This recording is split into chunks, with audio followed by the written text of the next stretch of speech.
Hello friends, आज मैं चापाती बनाबोले लाइছো। यार कारणे मैं आटा मिश्रण तैयार कर लैছো एनेदरे। एतिया मैं एटु बेलनात बेली दिम।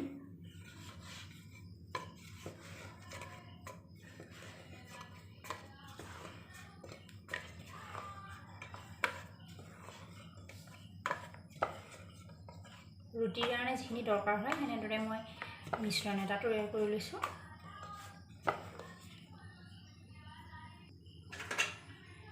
এতিয়া মই গেছটো অন কৰি দিছো আৰু পেনখন বহাই দিছো। মই চাপাতিৰ কাৰণে বনোৱা বহাই দিছো। গেছটো অলপ বহাই দিছো।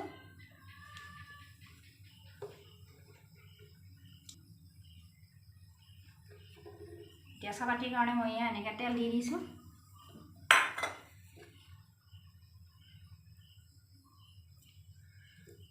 মই ৰিফাইন অইল দি দিছো।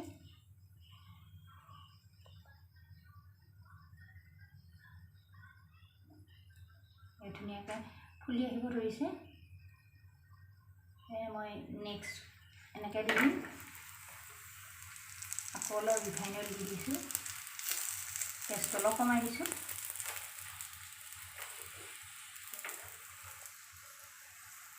মই চাৰিওফালে এনেকৈ লগাই দিছোঁ। এনেকৈ লৰাই দিছোঁ। এয়া ইফালেও এনেকৈ ফুলি আহিব ধৰিছে। মই এতিয়া এনেকৈ উলটাই দিম। এয়া ধুনীয়াকৈ হৈ গৈছে। মোৰ চাপাতি ৰেডি কৰিবলৈ ধৰিছে লাহে লাহে। মই উলটাই দিছোঁ। অলপ বাকী আছে।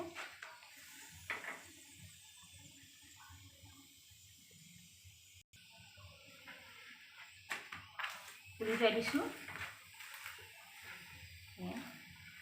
মোৰ চাপাতি ৰেডি হৈ গৈছে। খুব কম সময়ৰ ভিতৰতে হৈ যায়। আপোনালোকে এনেকৈও দেখুৱাই দিছোঁ। ধুনীয়াকৈ হৈ গৈছে। মই এতিয়া গেছটো অফ কৰি দিম।